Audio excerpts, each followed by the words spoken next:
Hai pecinta misteri, jika kalian itu pengen banget bikin podcast, kalian bisa langsung aja download aplikasi Anchor yang tersedia di Play Store ataupun di App Store. Caranya gampang banget, silahkan tinggal download dan itu gratis tanpa dipungut biaya.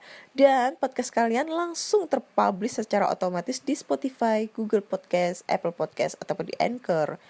Gampang banget kan? Buruan coba langsung bikin podcast kalian agar kalian bisa berkreativitas seperti yang lainnya.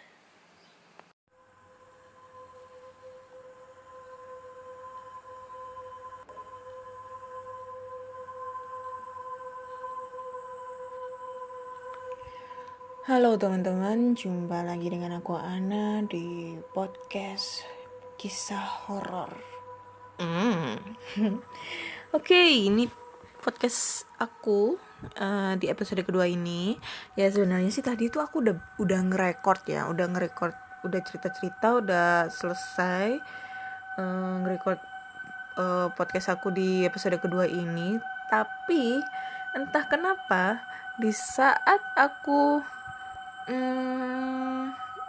kayak mengkorekkan, biasanya kalau udah aku record gitu kan aku koreksi ulang gitu kan kata-kataku rekamanku, tiba-tiba ngeblank dong suaranya, terus hilang, kehapus.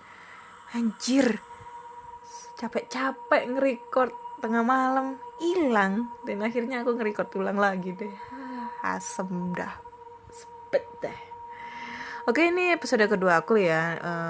Setelah episode pertama sudah aku launchingkan dan ya peminatnya masih 4 orang yang mau mendengarkan, tetapi ya alhamdulillah ada sekitar kurang lebih 5 orang yang sudah menambahkan cerita horor lagi di email podcastkisahhoror@gmail.com. Dulu masih namanya Ruang Misteri ya. Ini udah aku ganti podcastkisahhoror@gmail.com.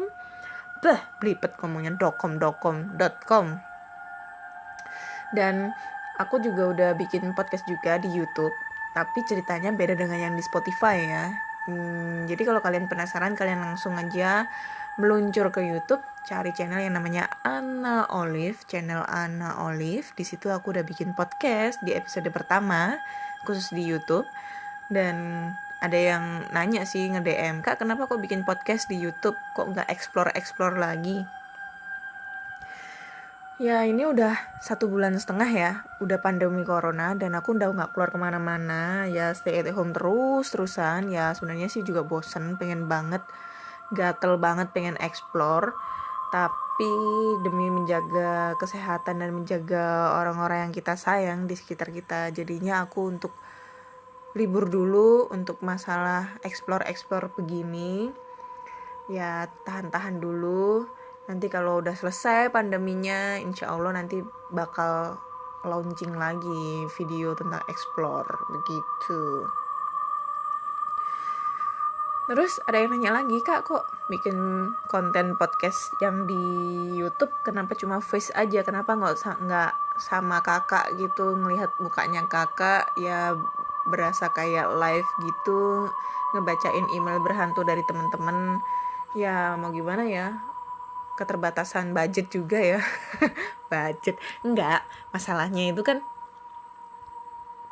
aku belum ada kamera seperti itu, jadi nggak bisa untuk meng-record. Kalau dulu kan bikin vlog kan pakai HP. Nah waktu itu masih HP-nya yang apel kegigit gitu kan, apel kegigit. Aduh belibet ngomongnya. Dan kemarin tuh apelnya aku jual, jadinya aku nggak bisa buat record video lagi, bikin vlog lagi. Ya mau nggak mau cuma voice aja ya. Tapi aku harap kalian suka dengan ceritanya, karena ini memang cerita pengalaman horor dari teman-teman. Dan kalau kalian berminat untuk diceritakan tentang pengalaman mistis kalian bisa langsung aja kirim ceritanya di podcastkisahhoror@gmail.com ataupun DM di Instagram namanya Ana Olive, ataupun Instagramnya podcast kisah horor. Nanti cerita kalian bakal aku share, bakal aku ceritain di Spotify maupun di YouTube. Begitu.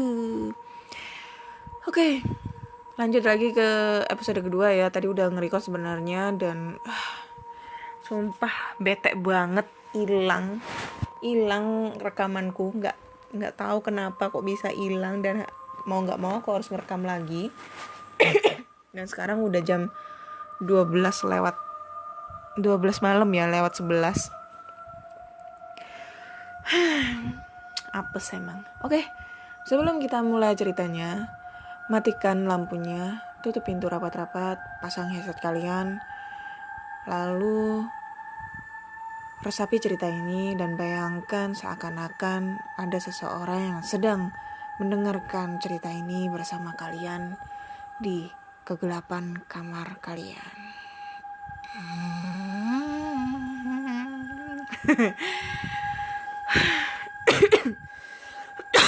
Aduh, agak sedikit batuk dan kopiku udah habis.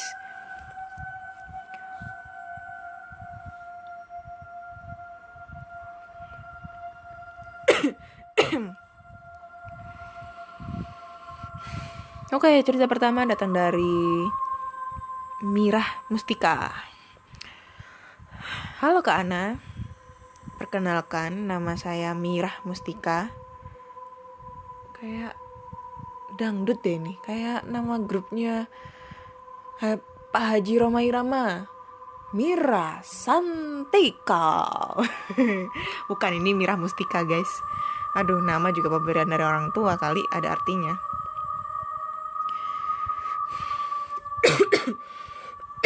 Agak sesek ya, jadi mohon maaf. Ntar dulu aku mau ambil minum dulu ya.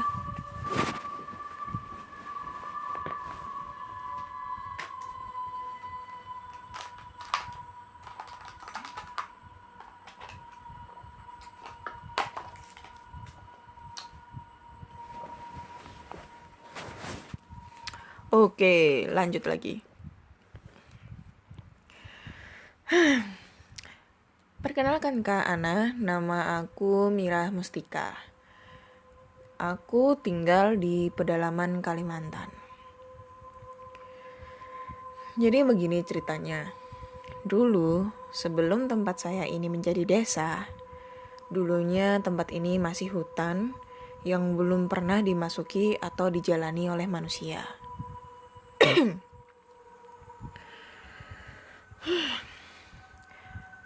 Menurut kisah kepala suku kami, Dayak, tempat kami ini termasuk hutan larangan yang dihuni oleh makhluk gaib ataupun binatang buas lainnya seperti yang terkenal macan kumbang, dan yang paling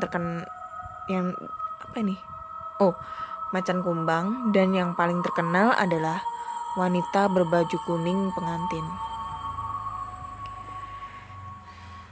Dulu sejak hutan ini dibuka menjadi kampung, di setiap sore orang-orang akan mencium bau wangi, yaitu bunga kenanga. Namun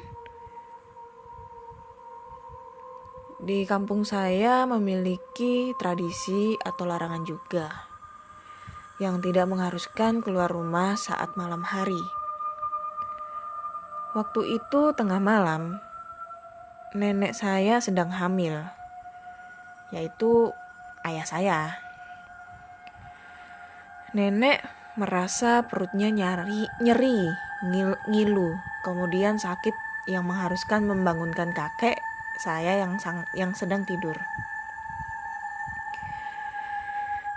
Melihat keadaan yang seperti ini, kakekku langsung bangun dan berniat mengambil dukun beranak atau bidan kampung.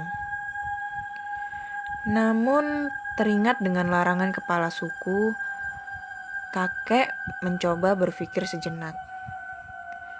Namun rasa kasihannya terhadap nenek semakin mengharuskannya keluar malam itu. Terlebih nenek harus tinggal seorang diri, tidak ada tetangga karena kondisi perumahan yang jarang-jarang. Dengan air mata, kakek menguatkan nenek dan berjanji akan cepat datang dan membawa bidan kampung.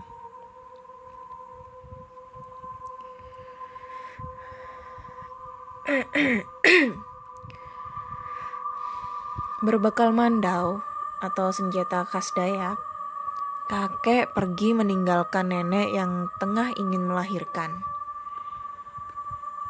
Di tengah perjalanan, kakek mencium bau wangi. Bau wangi tersebut bunga kenanga. Namun kakek tetap berjalan. Tiba-tiba bau berubah menjadi bau anyir yang menyengat perasaan kakek bercampur aduk. Sampai tiba-tiba langkah kakek terhenti oleh suara perempuan yang memanggil-manggil. Mas, mau kemana mas? Tanyanya lembut. Mau ngambil bidan kampung di, istri saya mau melahirkan, jawab kakekku. Perempuan itu terlihat cantik dan anggun, dengan baju kebaya berwarna kuning, seperti seseorang yang akan menikah. Rambut dianyam namun panjang selutut. Adik sendiri mau kemana? Tanya kakekku. Saya sendiri ingin bertemu dengan seseorang teman hidup yang sekarang telah memikat hati saya. Sudah dulu ya mas, saya harus pergi, jawabnya sambil senyum-senyum dan berlalu pergi. Tanpa kakek sadari, ternyata perempuan itu telah hilang bak ditelan bumi. Dan yang lebih anehnya, dia berjalan tanpa membawa penerangan. Lalu kakek kembali teringat akan nenek. Dia kembali melanjutkan perjalanan.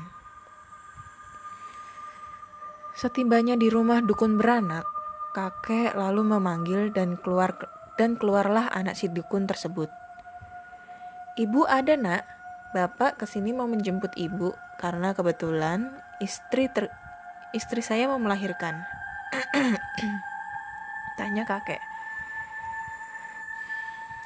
Kebetulan ibu sedang di kampung sebelah pak, karena ada ibu-ibu juga yang melahirkan. Dengan tergesa-gesa, kakek saya berpamitan dan meminta bantuan warga kampung. Dengan mereka, kakek kembali ke rumah dengan perasaan cemas dan takut. Namun, tiba-tiba terdengar suara tangisan bayi. Alangkah terkejutnya kakek, dan langsung berlari ke dalam rumah bersama warga. Terlihat nenek tengah menyusui bayi yang sudah dibedong. Dan terlihat sisa-sisa keringat nenek habis bersalin. Kemudian kakek mendekati bayi laki-lakinya yang belum dibersihkan dan masih ada bercak darah. Nenek lalu menceritakan bahwa ia kedatangan tamu seorang wanita. Di tengah kesakitannya, dia membuka pintu dan melihat seorang perempuan berbaju kebaya kuning, lengkap riasan pengantin, diiringi bau wangi bunga kenanga. Di saat nenek sudah tidak kuat dan mengambil posisi untuk ngeden, wanita itu membantunya melahirkan. Setelah bayi keluar, ia meletakkan bayi yang sudah ia bedongi di samping nenek. Saat ia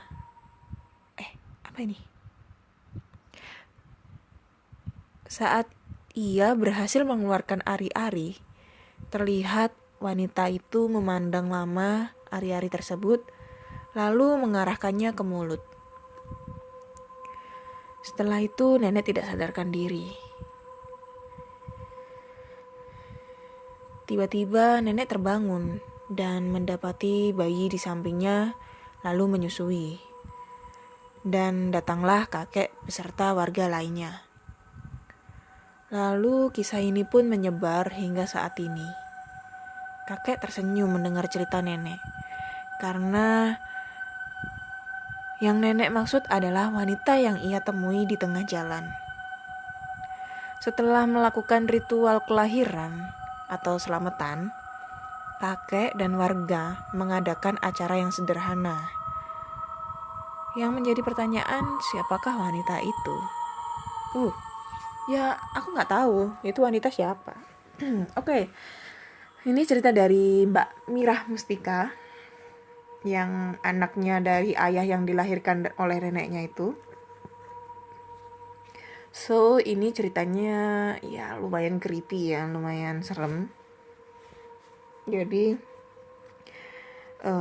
neneknya ini waktu melahirkan ayahnya ini dibantu oleh wanita cantik berbaju kuning, berkebaya dan memakai riasan pengantin yang sebelumnya ditemuin oleh sang kakek di tengah hutan. Dan bagian creepy-nya sih masalah wanita tersebut memakan ari-ari dari anaknya si nenek.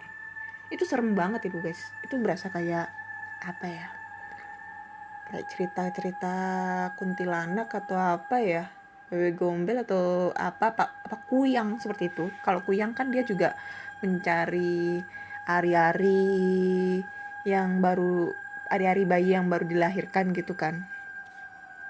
So di sini tuh ada cerita baiknya si makhluk tersebut membantu nenek untuk melahirkan, tapi cerita creepy-nya kenapa harus ari-arinya dimakan gitu loh. Serem ini. Makanya biasanya itu kebanyakan kalau di desaku itu ya, di Jogja maupun di Kediri ya, itu mesti kalau ada ibu-ibu hamil besar, hamil gede gitu ya, sekitar 8 bulan 7 bulan, selalu di bawah bantalnya ataupun dia pergi kemana-mana dia selalu membawa gunting kecil yang bisa dilipat itu. Kalau enggak selalu bajunya ini ada peniti gitu. Katanya sih untuk menangkal supaya makhluk halus itu tidak mendekati jabang bayi dan ibu tersebut gitu, agar tidak melukainya seperti itu. Karena kan diketahui kan kalau Miss Kun, Mbak Dini ini kan sangat takut banget dengan senjata yang berbau tajam-tajam gitu ya. Kan ceritanya ada yang kuntilanak yang digetok pakai paku terus dia berubah jadi manusia seperti itu.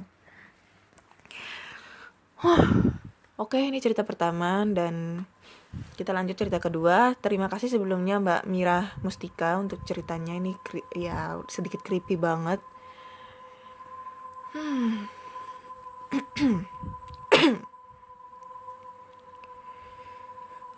Dan ini cerita kedua dari Rifki Asyari. Halo Kak Ana, kali ini aku mau cerita horor yang aku share di podcast kisah horor ini. Kejadiannya itu saat aku lagi liburan bersama keluargaku ke tempat nenek dari mamaku. Maklum aku milih liburan ke sana karena di sana banyak teman. Sesampainya di sana sekitar jam 1 siang, aku istirahat sejenak untuk menghilangkan penat.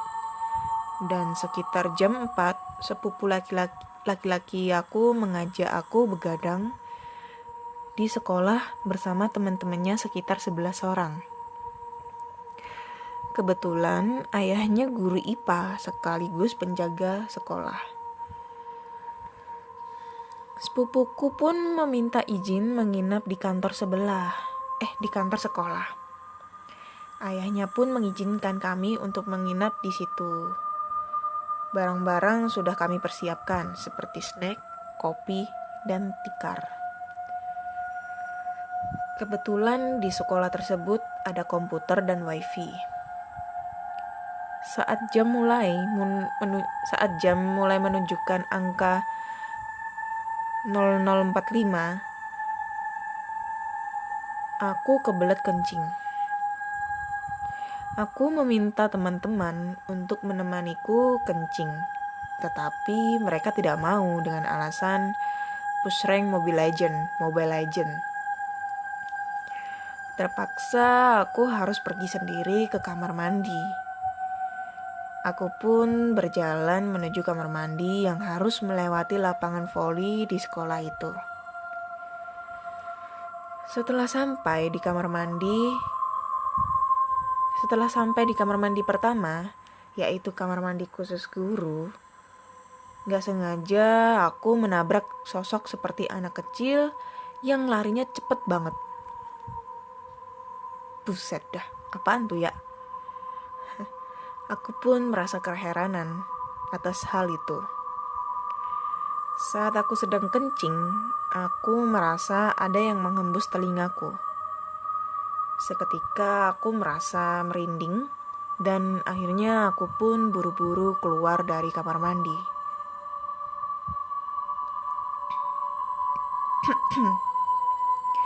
Saat aku menuju kantor sekolah, serasa ada yang memegang pundakku seperti bermain kereta api, dan di kelas 9C aku mendengar kursi ditarik dan didorong. Suara gesekan sepatu dan suara coretan spidol seperti guru sedang menulis di papan tulis.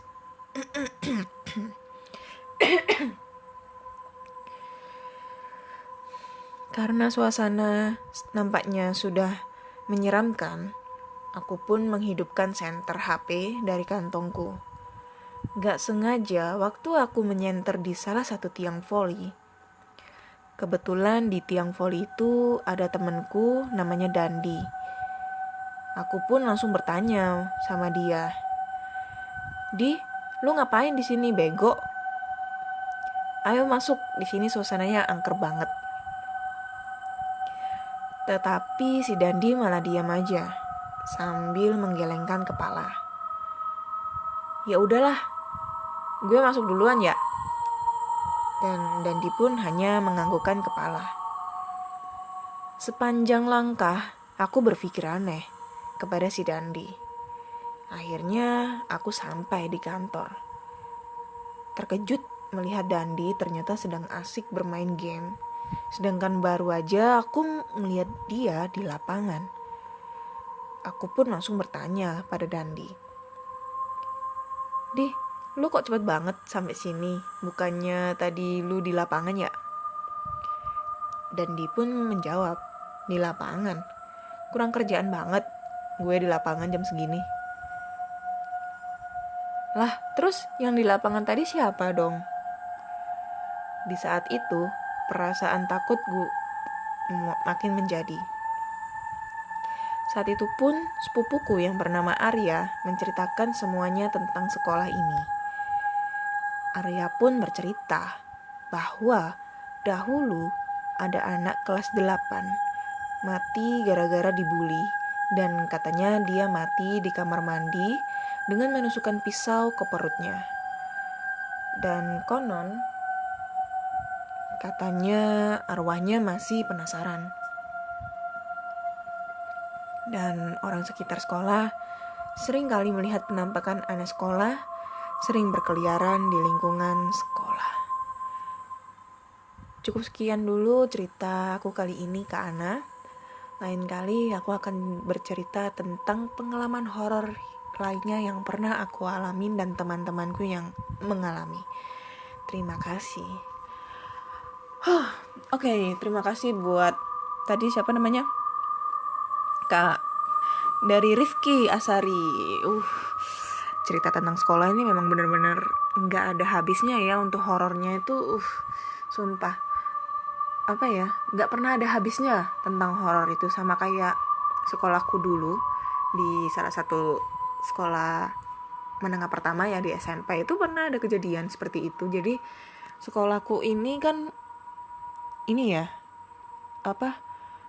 masuk gang ke dalam gitu loh. Jadi dia di pinggir jalan raya, dan dari pinggir jalan itu harus masuk dulu ke dalam. Jadi posisinya itu ada di dalam gitu. Di sampingnya itu lapangan bola, depannya juga lapangan bola, dan di belakang sekolah itu rel kereta api. Dan ya kalian bisa tahu lah gimana mistisnya itu sekolah dan bagaimana. Dan ini sekolahnya ada di Surabaya Barat ya. Jadi kalau kalian yang asli Surabaya dan rumahnya di Surabaya Barat pasti tahu lah kalau benar-benar anak sekolah situ sekolah di mana. Dan di situ tuh pernah ada kejadian horor.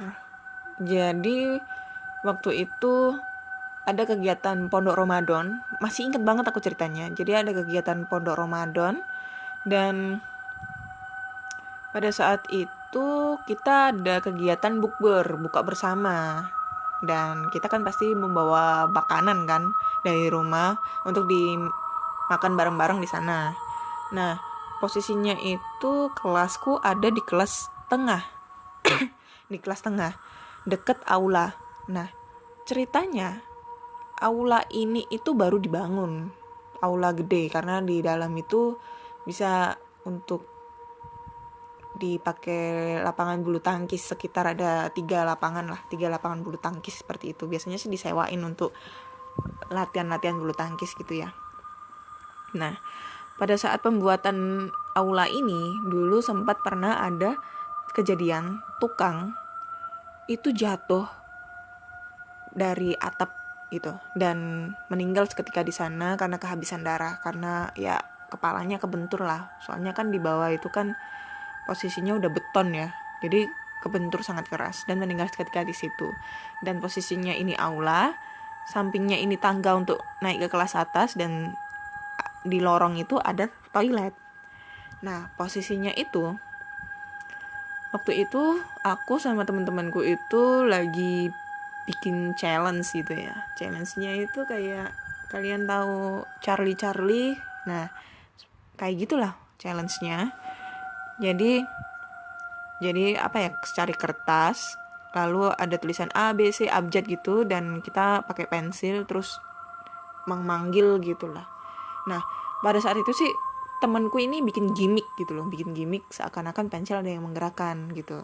Padahal yang menggerakkan tuh dia, tapi kan posisinya yang megang pensil itu ada sekitar 3 orang gitu.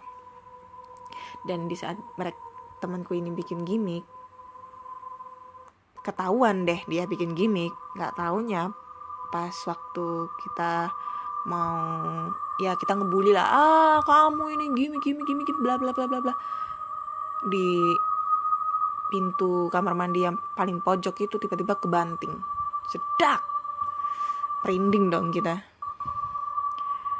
Dan posisinya itu ada di toilet cowok. Nah, sedangkan kita bermain di toilet cewek. Tapi toilet cowok dan toilet cewek ini posisinya bersebelahan, pas cuma dipisah dengan tembok gitu loh.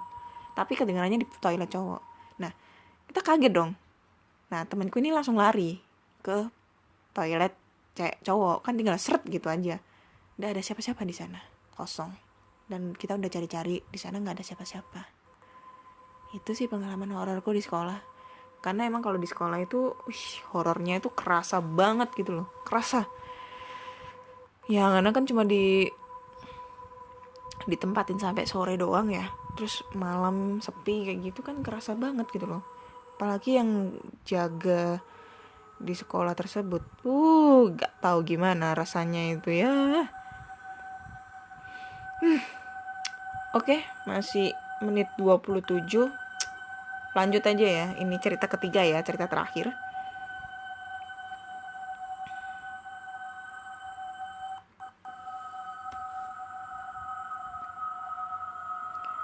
Oke, di cerita terakhir nih, cerita terakhir datangnya dari Albi Galib. Halo Kak Ana, perkenalkan nama aku Albi Galib. Aku mau share ceritaku di podcast kisah horor, dan mohon dibaca ya. Mohon maaf kalau kata-katanya agak sedikit berantakan. Oke, pasti aku bacain kok ya. Jadi begini Kak ceritanya. Sekitar tahun 2010, tanteku membeli rumah dari salah satu temannya yang ada di Wamena, Papua. Si teman tanteku ini menjual rumahnya karena bapaknya sakit keras dan butuh biaya untuk berobat. Padahal rumahnya baru dihuni sekitar 2 tahun sama si Pak Jono. Pak Jono ini nama bapaknya ya. Sebelumnya, selama tinggal di rumah tersebut, Pak Jono tidak pernah merasakan hal-hal gaib. Hanya saja, Pak Jono sering sakit-sakitan. Bahkan dokter bingung, karena setiap periksa ke dokter, tidak terdeteksi sedang mengidap penyakit keras. Selain itu, penyakitnya Bapak Jono ini aneh. Karena Pak Jono sangat cepat kekurangan darah. Bahkan dalam jangka 10 hari dirawat saja. Rumah sakit sudah bisa memberikan donor darah sebanyak kurang lebih 50 kantong darah atau 5 kantong per hari. Setelah melihat kejadian itu, anaknya Pak Jono berinisiatif menjual rumah tersebut dan akhirnya tanteku membelinya. Tetapi berselang 7 hari setelah Pak Jono tidak tinggal di rumah tersebut, Pak Jono tiba-tiba sembuh. Setelah sembuh, beberapa hari kemudian, Pak Jono mengunjungi rumah lamanya yang sudah dijual ke tanteku. Tetapi, tiba-tiba Pak Jono setelah sampai di rumah tersebut, tiba-tiba pingsan dan seketika meninggal. Innalillahi wa inna ilaihi raji'un. Semua panik dan langsung membawa ke rumah sakit terdekat. Dan informasi dari dokter, Pak Jono bisa seperti itu karena serangan jantung. Akan tetapi informasi dari anaknya, Pak Jono meninggal bukan karena itu. Anaknya bercerita bahwa saat menemani bapaknya ke rumah tante saya, alhamdulillah, anaknya Pak Jono melihat sesuatu di dalam rumah tersebut. Dia melihat satu keluarga yang terdiri dari ayah, ibu, dan 2 anak, yang seperti menunggu kedatangan Pak Jono. Dan saat anak Pak Jono bertanya ke tanteku, siapa mereka? Tiba-tiba Pak Jono jatuh pingsan dan meninggal. Setelah mendengar cerita tersebut, tanteku tidak menghiraukannya. Bahkan tanteku sudah 10 bulan tinggal di sana, tidak merasakan hal-hal aneh. Hingga akhirnya tepat 2 tahun, tanteku terkena penyakit seperti Pak Jono, dan akhirnya tanteku memanggil kiai dan ustadz untuk meruqyah dirinya. Alhasil sangat mengejutkan. Ternyata selama ini di rumah tersebut memang ada penghuninya, yaitu terdiri dari satu keluarga korban pembunuhan berantai oleh OPM, dan tanah tersebut dahulunya ternyata tanah mereka yang direbut paksa oleh OPM dan dijual ke masyarakat. Dan masyarakat yang membeli tanah tersebut diketahui sudah lama meninggal dunia karena bunuh diri saat selesai mendirikan bangunan di tanah tersebut.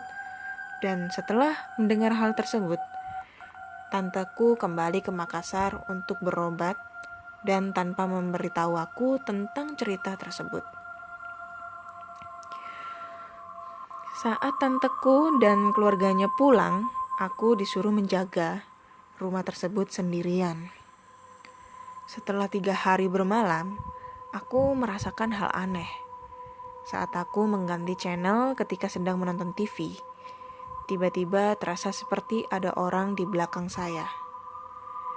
Atau saat saya mematikan lampu untuk tidur, tiba-tiba hawanya berubah menjadi dingin. Akhirnya aku ceritakan semua kejadian aneh yang aku alami, dan keesokan harinya tanteku langsung menyuruhku untuk tidak menginap di rumah itu lagi. Aku pun mendapatkan berita baik kalau tanteku sudah sembuh. Sekian dulu cerita dari aku ke Ana. Terima kasih sudah dibacakan. Oke, ini cerita agak merinding juga ya, tentang rumah dari teman tantenya, dan ternyata rumah itu adalah bekas pembantaian yang dilakukan oleh OPM ya, organisasi Papua Merdeka. Ya, ini sedikit agak miris juga ya, karena ya mantan saya, aduh, jadi keinget lagi mantan saya lagi tugas di Papua ya dulu. Enggak, sekarang ya. Mantan saya lagi dinas di Papua dan di sana lagi marak-maraknya OPM juga ya, dan sudah banyak korban yang berjatuhan karena kesedisan OPM. Tokek guys. 3 4 5 6 7 8. Oke, aman. Katanya kalau kata orang tua-tua dulu itu kalau ada tokek bunyi dan hasilnya ganjil, biasanya di situ ada sosok makhluk halus. Dan entah kenapa dari tadi aku tuh ngelihat pintu kamarku ini kan kebuka sedikit ya, dan aku selalu ngelihat keluar gitu kan, takut ada yang ngintip gitu. Oke, terima kasih untuk ceritanya dari Albi ya, turut berduka cita untuk Pak Jono. Semoga amal ibadah beliau diterima di sisi Allah Subhanahu wa taala. So, dari ketiga cerita ini, menurut kalian yang paling serem yang mana? Kalau aku sih yang paling serem yang di sekolah sama yang di sekolah ya. Kalau yang ketiga ini lumayan sih ya, karena udah menyangkut fisik juga, harus merenggut nyawa juga, ini juga serem. Jadi, jika kalian mempunyai cerita-cerita horor mistis yang pernah kalian alami, ataupun teman ataupun saudara kalian alami, kalian bisa langsung share pengalaman kalian di podcastkisahhoror@gmail.com ataupun DM langsung di Instagram di podcast kisah horor, atau DM di Instagram Ana Olive. Nanti cerita-cerita kalian bakal aku ceritain di podcast maupun di YouTube. Akhir kata, terima kasih udah mendengarkan dan sampai jumpa di cerita-cerita berikutnya.